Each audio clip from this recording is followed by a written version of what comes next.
That. எவனுக்குமே discipline இல்ல. வர வர எதையும் நேரத்துக்கே கொடுக்க மாட்டானுங்க. சார் சார் ஏன் சார் கோவமா இருக்கீங்க சார்? உட்காந்து பேசுங்க சார். சார் உட்காருங்க சார். சார் உங்களுக்கு ஃபைல்ஸ் கிட்ட மறந்துட்டேன் சார். ஏய், இன்னைக்கு என்ன நாள்னு தெரியுமாடா? நல்லா தெரியுமே சார். ஞாயிற்றுக்கிழமை சார். வீட்டில் விசேஷம் போடுவாங்க. உட்காருங்க பார்க்கலாம். நல்லா. டேய், நான் அதை கேட்கல. இன்னைக்கு அதோட முக்கியமான நாள்ரா. அப்படி என்ன இன்னைக்கு விசேஷமான நாள்? ஓ சார், அந்த நாள் அது சூப்பரான நாள் சார். ஆனால் என்ன நாள் சார் மறந்துட்டேன். டேய், நான் ஏற்கனவே கடுப்புல இருக்கேன். அப்ப நான் போய் அடுப்புல இருக்கேன் சார். தேவையில்லாத பேசிட்டு இருக்காங்க சார். நான் வரேன். இப்போ ஒருத்தன்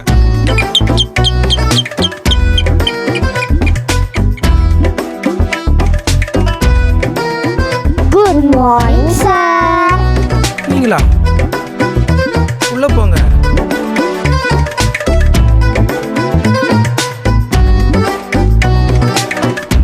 சார், இன்னைக்கு என்ன சார் கிளாஸ் எடுக்க போறீங்க? இங்க பாருங்க, எனக்கு இன்னைக்கு ஒரு முக்கியமான வேலை இருக்குது. அதனால இன்னைக்கு கிளாஸ்லாம் கிடையாது. நீங்க 2 பேர் வீட்டுக்கு போங்க. சார், உங்ககிட்ட கத்துக்கிறதுக்காக நாங்க ஓடோடி வந்திருக்கோம் சார். எனக்கு ஏமாத்திராதீங்க சார். இங்க பாருங்க, எனக்கு இன்னைக்கு ராணுவத்துல இருந்து ஒரு ரகசிய தகவல் வருது. அதனால அதை நான் உங்களை வச்சுட்டு படிச்சா அது ராணுவத்துக்கே நான் பண்ற பெரிய துரோகம் ஆயிடும். அதனால நீங்க இங்க இருக்க கூடாது. இங்க இருந்து கிளம்புங்க.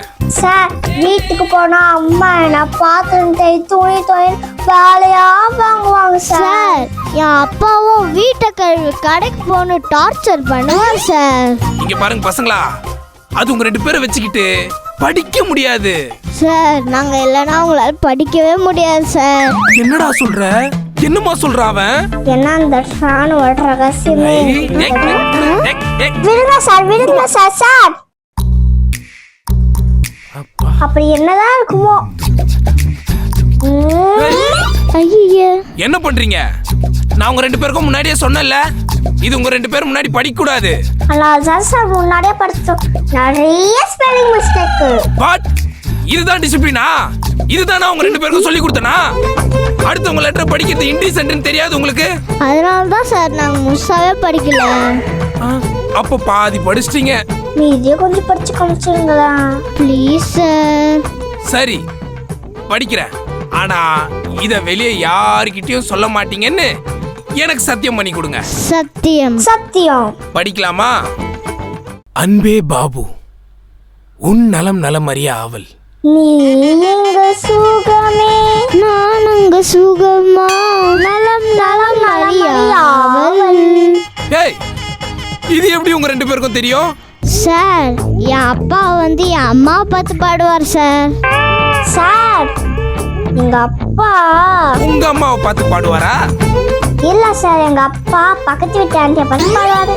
Damn it. இரு, உங்க அப்பா நான் அப்புறம் வச்சுக்கிறேன். அதேதான், இதான் அவரும் சொல்வார் சார். ஐயோ, சரி, நம்ம மறுபடியும் லெட்டர் படிப்போம். துப்பாக்கியில இருக்க தொட்டா மாதிரி நீங்க எப்போ எனக்குள்ள வருவீங்க? கார்கில் வார்ல காணாம போன கைதி மாதிரி நான் இங்க தனியா கஷ்டப்பட்டுக்கிட்டு இருக்கேன். என்ன எப்போ ஜாமீன்ல எடுப்பீங்க? சார், அப்போ உங்க ஜெயில இருக்காங்களா சார்? ஆமாமா, அவ என் மனச்சிறையில இருக்கா. நான் கூட நினைச்சேன் சார் அவங்க மாச்சூர்ல இருக்காங்கன்னு. டேய், என்னடா உட்டா ஓவரா பேசிட்டு இருக்கீங்க? ஒழுங்கா நான் படிக்கிறத கேளுங்கடா. அன்பே பாபு, நீங்க இல்லாம என்னால சாப்பிட முடியல, தூங்க முடியல, நடக்க முடியல, சிரிக்க முடியல, பேச முடியல. சார், அங்கிருந்து நீங்க பேசுறதுனால கேட்க முடியல சார். என்ன சார் பண்றீங்க? டேய், நீ என்னடா இந்த காஸ்டியூம்ல வந்திருக்க? சார், மார்னிங் 9 to 6 இந்த செந்தில் நீங்க சொல்ற மாதிரி டிசிப்ளினா இருப்பான். ஈவினிங் 6 to 9 இந்த செந்தில் விளாகர் செந்தில். எனக்கு பிடிச்ச மாதிரி இப்படிதான் சார் ஐஃபையா இருப்பேன். அதுக்குன்னு இப்படி இன்டீசென்ட்டா வாடா ட்ரெஸ் பண்ணுவ? சார், சும்மா டிசிப்ளின்ட்டு இதை பார்க்க எனக்கு எவ்வளோ ஃபேன்ஸ் இருக்காங்க தெரியுமா? எனக்குன்னு ஒரு ரசிகர் கூட்டம் இருக்கு சார். அவங்களுக்குலாம் நான் இப்படி இருந்தா தான் சார் பிடிக்கும். YoYo bye sir. அதை விட்டுட்டு சும்மா டீசென்ட் டிசிப்ளின் சொல்லி இந்த குழந்தைங்களை சாவடிக்கலாமா, என்னையும் சாவடிக்கிறது இல்லாம ஏன் இதே மேலே இருக்கிற பொண்ணு எனக்காவது கேட்டிருப்பியா சார்? நீ உனக்குலாம் கொஞ்சமா மனசாச்சு இருக்கா சார்? ஈவ இருக்கா சார்? டே செந்தில், எனக்கும் ஒரு மனசு இருக்குடா. அந்த மனசுக்குள்ளேயும் ஒரு ஹீரோ இருக்குடா. சார், ஏசி போடாம வேர்வையில வந்திருக்கு சார். தொடச்சிட்டு போங்க. செந்தில், நான் அதை சொல்ல வரல. என் மனசுல எவ்வளவு காயம் இருக்குன்னு தெரியுமா உனக்கு? அதெல்லாம் எனக்கு தெரிய வேணாம் சார். நான் கிளம்புறேன். அதை நான் சொல்றேன், நீ உட்காரு செந்தில். சரி, சொல்லி தொலைங்க சார். சுமார் 1947 சுதந்திரம் கிடைச்சது. 1950 குடியரசு கிடைச்சது. அதெல்லாம் யார் சார் கேட்டா? டேய், நான் அதை சொல்ல வரலடா. 1968 காஷ்மீர் பார்டர்ல தீவிரமா சுட்டுக்கிட்டு இருந்தேன். சப்பாத்தியா தோசையா சார்? தீவிரவாதியடா. அப்போ ஒரு பொண்ணு என்ன துரத்தி செருப்பால் அடிச்சிருப்பாளே. சைட் அடிச்சாடா. அவ பேரு குயிலி. காஷ்மீர்ல கம்பளி வித்துக்கிட்டு இருந்தா. அவ போர்வையால என் வேர்வையை தொடச்சதுல இருந்து நான் அவகிட்ட சரணடைஞ்சிட்டேன். நாங்க 2 பேரும் சேர்ந்து காஷ்மீர் பனியிலையும் துப்பாக்கி முனையிலையும் நாங்க 2 பேரும் ரொம்ப சந்தோஷமா காதலிச்சுக்கிட்டு இருந்தோம். அப்போ இந்தியாவே பதட்டமாவுற ஒரு சூழ்நிலை. அப்போ என் காதல் முக்கியமா என் கடமை முக்கியமா அப்படின்ற நேரம் வரும்போது எனக்கு கடமை தான் முக்கியம் அப்படின்னு நான் தீவிரவாதிகளை சுட போயிட்டேன். அந்த நேரம் பார்த்து அவங்க அப்பா அவளுக்கு கல்யாணத்தை பண்ணி வச்சுட்டான். ஆனா இப்ப கூட அந்த பொண்ணு என்ன உண்மையா காதலிச்சுக்கிட்டு இருக்கா. அதுக்கு அடையாளம் தான் இந்த லெட்டர். எனக்கு அடிக்கடி அனுப்புவா. எங்களுது ஒரு அமர காதல்.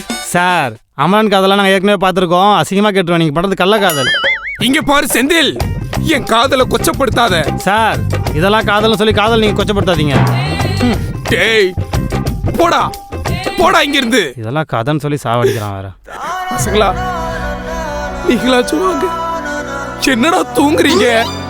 சரி, என் கஷ்டம் என்னோட போட்டோம். சென்னை மாநகரிலே சவுத் உஸ்மான் ரோட்டில பகவான் கடையில கட்டீஸ் வாங்கி தந்த, கண்ணுல அளவெடுத்து ஜாக்கெட் தச்சு தந்த, தேவி தியேட்டர்ல காதல் கோட்டை படம் பார்த்தேன். அவ என்ன தொட்டா நான் அவளை தொடல, கண்ணும் கண்ணும் முட்டி கிச்சு, காதல் வந்து ஒட்டி கிச்சு, டாவு டாவு டாவு டா, டாவிலா கிடைடா, டாவு டாவு. டேய் டேய் டேய், நீ என்னடா இங்க? நான் கேட்கணும்டா, நீங்க எங்கடா இங்க? நாங்க சென்னைக்கு உன்னை தேடி தானே வந்திருக்கோம். டேய், என்ன யாரும் தேடக்கு வந்தாலும் நானே சென்னைக்கு வந்தேன். டேய் மச்சான், உன்னை மட்டும் தான்டா நம்பி வந்திருக்கோம். தமிழ் சினிமால நாங்க சாதிக்கணும்னா நீ மனசு வச்சாதான்டா முடியும். நான் எதுவும் படம் எடுக்கலையாப்பா. அவ்வளவுலாம் பண்ணாத. நான் டைரக்டர் ஆயிட்டேன், அவன் ஹீரோ ஆயிட்டான். எது டேரக்டர் ஆயிட்டியா? ஆமா. அப்ப நீங்க தான்டா எனக்கு வாழ்க்கை கொடுக்கணும். டேய், இதெல்லாம் நாங்க கனவுல ஆனோம்டா, நிஜத்துல ஆவணும்ல. அதுக்கு நீ தான்டா எப்படியாவது ஹெல்ப் பண்ணும். வாய்ப்பு தேடி வந்திருக்கீங்க. ஆமா, அப்படியே எனக்கு தெரிஞ்சு எதுவும் டைரக்டர் ப்ரொடியூசர் யாரும் இல்லையாடா உங்களுக்கு வாய்ப்பு? அவ்வளோ ஹெல்ப்லாம் ஒன்றும் இல்ல. உன்னை நம்பி சென்னைக்கு வந்துட்டோம். நீ தான் எங்களுக்கு சென்னையில தங்குறது, திங்கிறது, தூங்குறது எல்லாத்துக்கும் அரேஞ்ச் பண்ணோம். மீதி எல்லாத்தையும் நாங்க பாத்துக்கிறோம். சென்னையில தங்குறது, திங்கிறது, தூங்குறது இதுதான் ரொம்பவே முக்கியம். அதுக்கே நீங்க என்ன பண்ணு? இவ்வளவு நாள் வந்து நீ என்ன பண்ண? ஒரு 2 ஃப்ரெண்டு வந்திருக்கோம், ஒரு இடம் கூட பாத்து கொடுக்க முடியல. அப்புறம் நீ என்ன யோசிச்சு பாடுறா, சின்ன வயசுல நீ என் வீட்லயே தூங்கிட்டு இருப்படா. டேய், அது வாடகை குடியிருந்தேன். ஆனா வாடகை கொடுத்தானே இருந்தேன். அதெல்லாம் விடுறா. உன் வாய்ஸ் எல்லாம் யாராவது கேட்டு உன்னை ரெகக்னைஸ் பண்ணுவாங்களாடா? கேட்ட உடனே நாங்க 2 பேரும் வந்திருக்கோம், எங்களுக்கு போய் ஹெல்ப் பண்ண மாட்டேன்னு சொல்றாரு. சில்லி பாய்ஸ், நான் யார் தெரியும்ல? எவ்வளவு பெரிய விளாகர் தெரியுமா? எவ்வளவு ஃபேன்ஸ் தெரியுமா எனக்குலாம்? அப்படியா? அப்ப உன் ஃபேன்ஸ் கிட்டயாச்சும் கேட்டு எங்களுக்கு தங்கறதுக்கு ஒரு இடம் கொடுடா மச்சான். ஏன்டா கெஞ்சிக்கிட்டு இருக்க? அவனை என் படத்துல நடிக்க வைக்கலான்னு பார்த்தேன். வாய்ப்பு வேணா போ சொல்லு. டைரக்டர் ஆனதுக்கு அப்புறம் தான் அதெல்லாம். சும்மா டைரக்டர் இருக்காத. சரி மாப்ள, வேணாமா உனக்கு? உன் படத்துக்கு ப்ரமோஷன் பண்ணலான்னு பார்த்தேன். அப்போ ஓகே தான். வேணும் வேணும் வேணும், ஏதாவது ஐடியா பண்ணு. யோசிக்கிறேன். என்ன பண்ணலாம்? நல்லா யோசிச்சு பாடுறா. டிஸ்டர்ப் பண்ணாதடா யோசிக்கும் போது. யோசிச்சிட்டேன். என்ன? நாளைக்கு சொல்றேன், போயிட்டு வரீங்களா? காமெடி பண்ணாதடா, சொல்றா. சீக்கிரம் சொல்றா. டேய், எனக்கு தெரிஞ்ச ஒரு இடம் இருக்கு. ஆனா அந்த இடத்துல ஒரு மாதிரி டீசெண்டா இருந்தா தான் சேர்த்துக்குவாங்க. டீசென்ட் தானே? இப்ப பாரு. இப்ப எதுக்கு கண்ணாடி போட்ட? டீசெண்டா? நானே அங்க போனா கண்ணாடி போட முடியாது. கழட்டு. அப்படியா? சரி மாப்ள, விஷயத்த சொல்லு. என்ன சொல்றது? நீ என்ன பண்ணு, போயிட்டு நாளைக்கு காலைல ஒரு 10 மணிக்கு நான் சொல்ற இடத்துக்கு டானும் வந்து நிக்கணும். எப்படி டானும் வந்து நிக்கணும்? எப்படி டான் வந்தீங்கன்னா அப்படியே நான் பேசிக்கிச்சு ஏதாவது பண்ணி விட்டுறேன். ஓகேடா. ஆனா டைம் கரெக்டா இருக்கணும். டைமுக்கு வந்துறேன்டா. எங்கன்னு மட்டும் சொல்லு. அது உனக்கு நான் வாட்ஸ்அப் பண்றேன். ஓகே மச்சான், நீ கவலைப்படாத, நான் பாத்து. இரு, நாளைக்கு வரதெல்லாம் இருக்கட்டும். இன்னைக்கு நைட் எங்க தங்குறது? போய் பஸ் ஸ்டாண்ட்ல படுத்துங்கடா. பஸ் ஸ்டாப்ல எப்படிடா? சினிமால ஜெயிக்கணும்னா நீ ஒரு நாள் பஸ் ஸ்டாப்ல தூங்கணும். இன்னைக்கு நைட்டு பஸ் ஸ்டாப்ல தூங்குறோம், நாளைக்கு தமிழ் சினிமால ஜெயிக்கிறோம். அப்பதான் நீ இன்டர்வியூ கொடுக்கும் போதெல்லாம் அதை பத்தி பேச முடியும். டேய், பஸ் ஸ்டாண்ட்ல படுத்துங்க, ஆனா பக்கத்துல யாரும் படுத்துங்க பாத்துக்கோ. அதெல்லாம் ஒண்ணும் பிரச்சனை இல்லை, நாங்க பாத்துக்கிறோம். மீட் பண்ணிடுறேன். தேங்க்யூடா. தேங்க்யூடா. மறக்காம ஹெல்ப் பண்றா. நம்பரை பிளாக் பண்றேன் போடா. போட. இப்போ என்ன பண்றது? ஐயோ, இவங்க ஃபாலோவர்ஸ் இருக்காங்களே. ஓகே, இங்க பாருங்க ஃபேன்ஸ், நம்ம வீடியோ கண்டினியூ பண்ணுவோம். பகவான் தியேட்டரில் கட் பீஸ் வாங்கி தந்தேன். தேவி தியேட்டரில் என்ன பண்ணலாம்? எது சொன்னாலும் அவன் வேணான்னு சொல்லுவான். வேணான்னு சொன்னா இவனுங்க வேணும்னு சொல்லுவானுங்க. குயிலுக்கு கூ கூ கூவிட சொல்லி கொடுப்போம். அட ஆமா, குயில வச்சே போயிடுவோம். எட்ரா பேப்பர் பேனாவ. ஐயோ, என்ன எழுதலாம்? அன்பே, செல்லமே, வைரமே.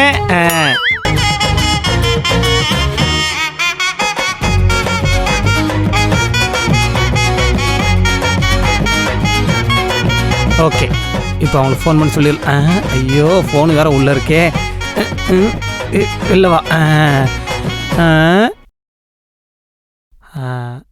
மச்சான், நான் தான் ஒன்றும் இல்லை, உனக்கு லொக்கேஷன் அனுப்பிட்டேன். நீ என்ன பண்ணுற, நாளைக்கு அங்கே வந்துட்டு நான் சொல்கிற மாதிரி பண்ணு, சரியா? இப்போ ஒன்று சொல்கிறேன், அது உனக்கு அப்புறமா புரியும், கேட்டுக்கோ.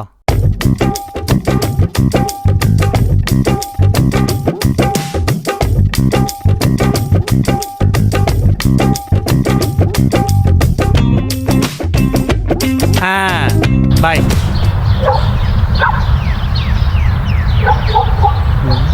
Sir post. போஸ்ட் வந்துருச்சு. போஸ்டா? இந்த நேரத்துல யார் போஸ்ட் அனுப்புறா? என்ன இது புதுசா இருக்கு, யார் அனுப்பியிருப்பா? இந்த மாதிரி நேரத்துல எனக்கு லெட்டர் வந்ததே இல்ல, இது என்ன புதுசா வந்திருக்கு? அன்பே ரைஃபிள் பாபு, நான் நல்லா இருக்கேன், நீ நல்லா இருக்கியான்னு எனக்கு கேட்க தோணல. ஏன்னா உனக்கு என்ன கேடு, நீ நல்லா தான் இருப்ப. 3 வேளை சோறு, எங்கன்னா போயிட்டு வர காரு, வேலை செய்ய ஆளு, இதெல்லாம் உன் கூட சேர்ந்து அனுபவிக்க முடியாததான் எனக்கு கவலையா இருக்கு. இப்படியெல்லாம் எழுத மாட்டாளே, எதுக்கு எழுதியிருக்கா?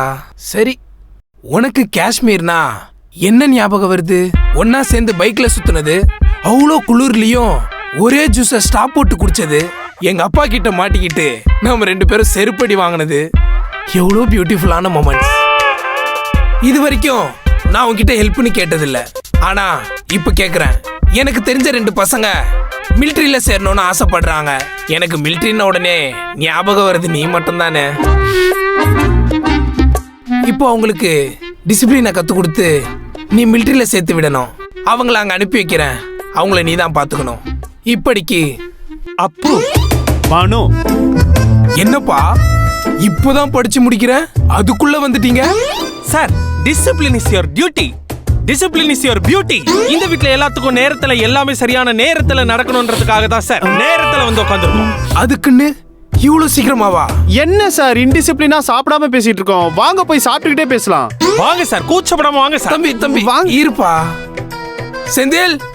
அதை வரங்கய்யா. ஐயா சொல்லுங்க ஐயா. வழக்கமா 3 பேருக்கு சமைப்பல்ல? ஆமாங்க ஐயா. இப்போ 5 பேருக்கா சமைச்சிரு. ஐயா பஸ் ஸ்டாண்ட்ல படுத்துக்கிற பண்ணாடிங்களுக்கு நல்லா சமைச்சு போட முடியாதுங்க ஐயா. நாங்க பஸ் ஸ்டாப்ல படுத்தோம், இவனுக்கு எப்படி தெரியும்? அதான் ஒரே பார்த்தாலே தெரியுது. ஏய் ஓவரா பேசாதடா. யார் சார் இவன்? செந்தில் சார், வந்து இருக்கிற கெஸ்ட் கிட்ட வந்து இந்த மாதிரி இன்டிசிப்ளின்டா பேசாத. நான் வேணா படுத்துட்டு பேசுவா சார்? இங்க பாரு செந்தில், இவங்களுக்கு டிசிப்ளின் கத்து கொடுத்து இவங்களை நான் ஆர்மியில சேர்க்க போறேன். இவனையும் ஆர்மி விட்டு தோற்று. சார் எங்களுக்கு ரூம் ஏதாவது மேல இருக்குப்பா, போய் தங்கிக்கிங்க. சார் மேல ஆல்ரெடி ஒருத்தர் தங்கியிருக்காரு. பரவாயில்ல, நாங்க தங்கிக்கிறோம். நான் தான், அது பரவாயில்லையா? வேணாம் எங்களுக்கு வேணாம். சரி செந்தில், அப்போ நீ ஏன் கூட வந்து தங்கிக்கோ. வந்து படுக்கிறதா? சார் பரவாயில்ல, நான் இவங்க கூடயே படுத்துக்கிறேன் சார். எங்களுக்கு அதுல விருப்பம் இல்லை சார். சார் அப்படிதான் இருக்கும், இருக்குன்னா சொல்லுங்க. ஏன்பா கொஞ்சம் அட்ஜஸ்ட் பண்ணிக்கிங்கப்பா. Sure sir. ஆமா ஆமா, பண்ணி தானே ஆகணும். வாங்கடா, வாங்க ரூம் போலாம். சரி போங்க, போய் சமையல் வேலையை பாடுறா. சார் இப்போ நான் சமைக்கவா இல்லை இவங்களை கூட்டு ரூம் போவா? மேல விட்டுட்டு அதுக்கப்புறம் சமைக்க போ. சரி சார், வாங்க பிரதர், வாங்க.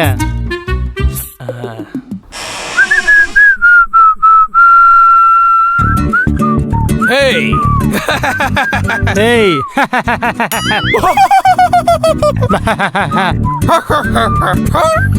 நீயா? என்னடா பண்ணிக்கிட்டு இருக்க? நீ என்னடா பண்ணிட்டு இருக்க? நீ பண்ணதான் நானும் பண்ணேன். நீ பண்ணனாலதான் நான் பண்ணேன். சரி அதெல்லாம் விடு, எங்க ஆளு? அங்க இருக்கு பாரு ஆளு, தான் மேல இருக்கு பாரு ரூமு, அங்க இருக்கு பாரு கிச்சனு, அந்தாண்ட இருக்கிறது பாத்ரூமு, போய் க்ளீன் பண்ணு போ. நீ என்ன புரோக்கரா? ஆமாண்டா, 500 ரூபா கொடு. ஏய் டேய் ரூமுக்கு சொன்னடா. பைத்தியம் மாதிரி பேசிட்டு இருக்காத. எங்கடா என் ஆளு? அவளை பார்த்துட்டு நான் கிளம்புறேன்டா. டேய் அவ எங்க இருக்கான்னு சொன்னால பார்க்க முடியாதுடா. ஏன்டா? ஏன்னா அவ இங்க இல்லடா. அத ஃபர்ஸ்டே சொல்ல வேண்டியதுதானடா. நீ ஃபர்ஸ்டே கேட்க வேண்டியதான்டா. அப்புறம் ஏன்டா மைண்ட் வாய்ஸ்ல பேசுற? நீ மைண்ட் வாய்ஸ்ல பேசினா அப்புறம் நானும் மைண்ட் வாய்ஸ்ல தான்டா பேசுவேன். அப்பவே சிரிச்ச. நீ சிரிச்ச, நானும் சிரிச்சேன். இத பார்த்து எல்லாரும் சிரிக்கணும் தான் சிரிச்சேன். ஓகே, மூடிட்டு போடா. ஏய் கதவை சொன்னேன். ஆனா என் ஆள் வரும்போது சொல்ற. அவளை பார்த்துன்னு தான் நான் போவேன், புரியுதா? சரிடா. அடிங். உன்னை நான் அப்புறமா வச்சுக்கிறேன். அவளை லவ் பண்ணிட்டு என்னைய வச்சுக்கிறது போறான். கோஆபரேட் பண்ணுவோம்.